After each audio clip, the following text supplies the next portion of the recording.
मौलाना साहब, आज आप बता दीजिए पूरी कौम को कि जब एहतियात के लोग घरों पर आएंगे तो हमें क्या करना है, और ये आवाज कश्मीर से कन्याकुमारी तक जाना चाहिए।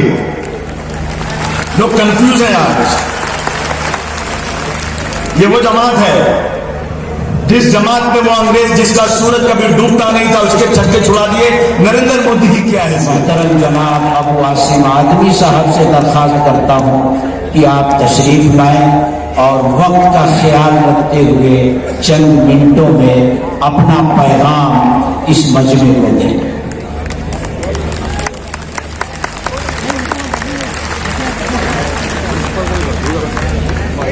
जाहिद उलमा के सदर,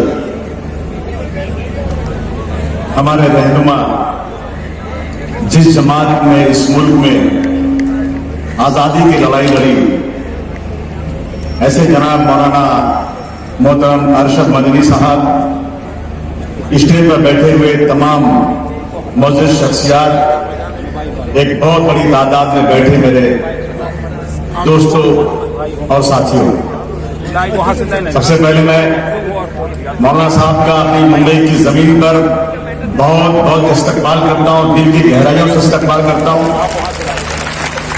और मैं कुछ तकरीर नहीं करना चाहता, हम तो मुंबई में रोज तकरीर करते हैं, लेकिन आज हम मौलाना की तरफ से कोई एक ऐसी रहनुमाई चाहते हैं कि आज जो कौम इंतजार कर रही है कि अब इंतजार शुरू होने जा रहा है, हम लोग क्या करें।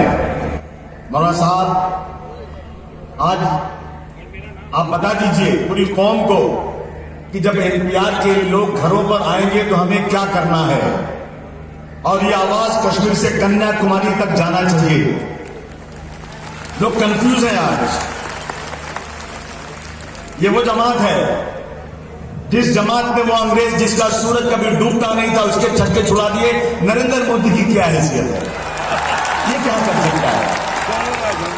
ये वो लोग हैं जो अंग्रेजों के तलवे चाटने वाले थे।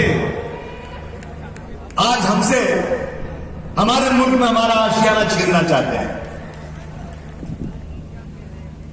कुछ लोग आज मौलाना साहब, जमात इस्लामी, जमीयतुल उलमा और कुछ जमातें मिलकर इस मुल्क में भाईचारगी का पैगाम दे रही हैं। इस स्टेज पर बहुत सारे लोग बैठे हैं जो गैर मुस्लिम हैं। मैं इनका सबसे ज्यादा इस्तकबाल करता हूं, दिल की गहराइयों से इस्तकबाल करता हूं। और मुझे अफसोस है, मुझे कहने दीजिए, नहीं कहूंगा तो फिर आज वो गैर मुस्लिम समझेंगे कि आप लोग चुपचाप बैठे हो और उन्हीं की बातों को आप मानते हो। एक शख्स ने कह दिया कि 15 करोड़ मुसलमान 100 करोड़ हिंदुओं पे भारी है। शर्म आना चाहिए, चुल्लू का पानी में डूब मरना चाहिए ऐसे शख्स को बोलने के लिए। मौलाना साहब, ये लोग सुबह से शाम तक गैर मुस्लिम भाइयों को लेकर इस मुल्क में भाईचारगी का पैगाम दे रहे हैं। अभी हमारे भाई ने कहा, जावेद साहब ने, कि अब दिल्ली में हम गए पुलिस का घेराव करने के लिए तो 90% गैर मुस्लिम भाई थे। आज दिल्ली के अंदर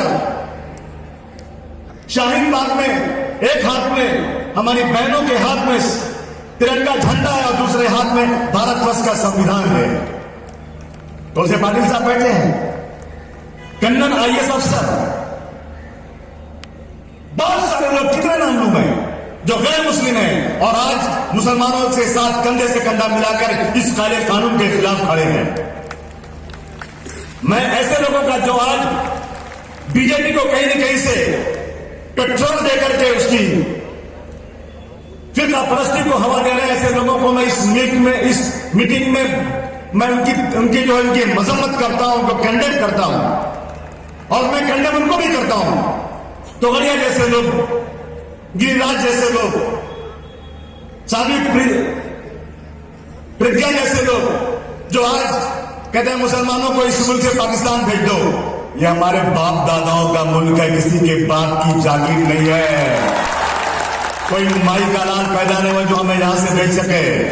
ये तलवे चाटने वाले सरकार में बैठ गए। आज हमारी लीडरशिप बैठी है आज यहां पर, और मैं दिल से कह रहा हूं, इंतजार कर रहा हूं कि एक बयान ऐसा आना चाहिए मौलाना अरशद मदनी साहब का, बैठ करके गौर करने के बाद हमें क्या करना है। आज जो कह देंगे ना, मर जाएंगे मगर उस रास्ते से हटेंगे नहीं। हम लीडरशिप का इंतजार कर रहे हैं। मैं फिर एक बार इस कार्य कानून की मजम्मत करता हूं और महाराष्ट्र सरकार से भी कह देना चाहता हूं कि आपने कहा था कि मैं बाला साहब ठाकरे का बेटा हूं और जो वचन देता हूं उसी वचन पे रहता हूं, वचन कभी तोड़ता नहीं। आपने कहा था कि सीएए, एनसीआर और एनपीआर से किसी को कोई तकलीफ नहीं होने दूंगा। आपसे मेरी गुजारिश, अभी तो गुजारिश है, बाद में शायद और कुछ नहीं लैंग्वेज में बात कर सकता हूं।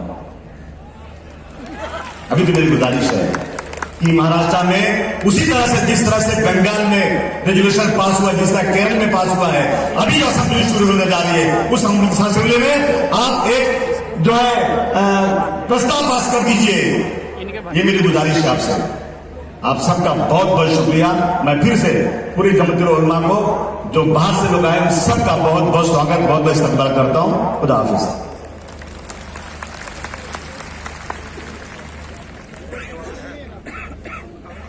आप